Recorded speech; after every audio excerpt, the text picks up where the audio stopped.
In John chapter 11, the chapter opens with the news that Lazarus, a dear friend of Jesus, is gravely ill in Bethany.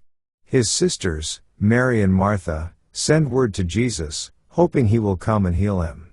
However, Jesus deliberately delays his visit, explaining to his disciples that Lazarus's sickness will ultimately glorify God, demonstrating a divine purpose beyond immediate healing. When Jesus finally arrives, Lazarus has already been dead for 4 days. Martha meets him first, expressing her grief but also her faith that, had he been there sooner, her brother would not have died. Jesus assures her that her brother will rise again and declares himself as the resurrection and the life, promising that those who believe in him will have eternal life, even beyond physical death. Mary joins Martha, and she weeps alongside others mourning Lazarus. Jesus is deeply moved by their sorrow, demonstrating his compassion and empathy. He also expresses his own grief, revealing both his humanity and his divine sensitivity to human suffering. His emotional response amazes the onlookers and strengthens the testimony of his love and care for his friends. Finally, Jesus goes to the tomb and commands the stone to be removed, despite concerns about the odor after 4 days. He prays to the Father, thanking him for always hearing him, and then calls Lazarus forth. Lazarus emerges from the tomb, still wrapped in burial clothes, alive again. This miraculous act leads many witnesses to believe in Jesus, while others report the event to the Pharisees, setting the stage for growing opposition and the unfolding of God's redemptive plan through Christ. Let's now read John chapter 11. Now a certain man was sick, named Lazarus, of Bethany, the town of Mary and her sister Martha. It was that Mary which anointed the Lord with ointment, and wiped his feet with her hair, whose brother Lazarus was sick. Therefore his sisters sent unto him, saying, Lord, behold, he whom thou lovest is sick. When Jesus heard that, he said, This sickness is not unto death, but for the glory of God, that the Son of God might be glorified thereby. Now Jesus loved Martha, and her sister, and Lazarus. When he had heard therefore that he was sick, he abode 2 days still in the same place where he was. Then after that saith he to his disciples, Let us go into Judea again. His disciples say unto him, Master, the Jews of late sought to stone thee, and goest thou thither again? Jesus answered, Are there not 12 hours in the day? If any man walk in the day, he stumbleth not, because he seeth the light of this world. But if a man walk in the night, he stumbleth, because there is no light in him. These things said he, and after that he saith unto them, Our friend Lazarus sleepeth, but I go, that I may awake him out of sleep.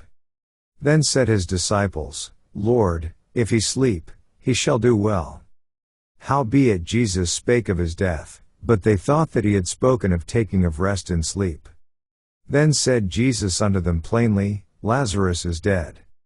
And I am glad for your sakes that I was not there, to the intent ye may believe, nevertheless let us go unto him. Then said Thomas, which is called Didymus, unto his fellow disciples, Let us also go, that we may die with him. Then when Jesus came, he found that he had lain in the grave 4 days already. Now Bethany was nigh unto Jerusalem, about 15 furlongs off. And many of the Jews came to Martha and Mary, to comfort them concerning their brother. Then Martha, as soon as she heard that Jesus was coming, went and met him, but Mary sat still in the house. Then said Martha unto Jesus, Lord, if thou hadst been here, my brother had not died. But I know, that even now, whatsoever thou wilt ask of God, God will give it thee. Jesus saith unto her, Thy brother shall rise again. Martha saith unto him, I know that he shall rise again in the resurrection at the last day. Jesus said unto her, I am the resurrection, and the life, he that believeth in me, though he were dead, yet shall he live. And whosoever liveth and believeth in me shall never die. Believest thou this? She saith unto him, Yea, Lord, I believe that thou art the Christ, the Son of God, which should come into the world.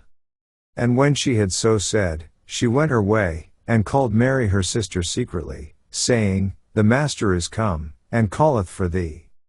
As soon as she heard that, she arose quickly, and came unto him. Now Jesus was not yet come into the town, but was in that place where Martha met him. The Jews then which were with her in the house, and comforted her, when they saw Mary, that she rose up hastily and went out, followed her, saying, She goeth unto the grave to weep there. Then when Mary was come where Jesus was, and saw him, she fell down at his feet, saying unto him, Lord, if thou hadst been here, my brother had not died. When Jesus therefore saw her weeping, and the Jews also weeping which came with her, he groaned in the spirit, and was troubled. And said, Where have ye laid him? They said unto him, Lord, come and see. Jesus wept. Then said the Jews, Behold how he loved him. And some of them said, Could not this man, which opened the eyes of the blind, have caused that even this man should not have died? Jesus therefore again groaning in himself cometh to the grave. It was a cave, and a stone lay upon it. Jesus said, Take ye away the stone. Martha, the sister of him that was dead, saith unto him, Lord, by this time he stinketh, for he hath been dead 4 days. Jesus saith unto her, Said I not unto thee, that, if thou wouldest believe, thou shouldest see the glory of God? Then they took away the stone from the place where the dead was laid. And Jesus lifted up his eyes, and said, Father, I thank thee that thou hast heard me. And I knew that thou hearest me always, but because of the people which stand by I said it, that they may believe that thou hast sent me. And when he thus had spoken, he cried with a loud voice, Lazarus, come forth. And he that was dead came forth, bound hand and foot with grave clothes, and his face was bound about with a napkin. Jesus saith unto them, Loose him, and let him go.